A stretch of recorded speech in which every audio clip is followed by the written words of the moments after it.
Hey everyone, it's Tony from Gasima. It was a few years ago, a famous venture capitalist once said that software is eating the world. Now, apparently, if you look at the market, AI is eating software. Now, make no mistake, there are powerful changes afoot and trends that investors need to pay attention to.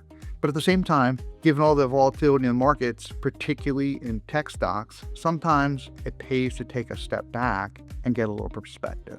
For instance, I would be skeptical to base my investment thesis on the future of the technology industry on a blog post. But yet, a blog post took the entire tech market down in the last few days. Entire industries don't get taken down in a day just because someone wrote an article, nor do name brand technology companies fail just because somebody said so on the internet. These companies are vital to businesses and consumers with solid financials and have been sold mercilessly over the last few days. The software industry is a $700 to $800 billion revenue market projected to go to $1 trillion by the end of the decade.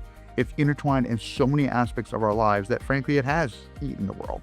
Now, I'm the first to stand up and suggest that something really big is at hand in terms of change in the way we consume technology today. However, literally just this morning, we saw come across the Bloomberg terminal 3 different name brand software companies collaborating with Anthropic, the poster child of the avant-garde AI companies that was the very ones that were eating these software companies the last few days because of their new class of large language models called Claude. Now, if that's causing fear in the eyes of investors and maybe even a software executive or two, let's just get some perspective.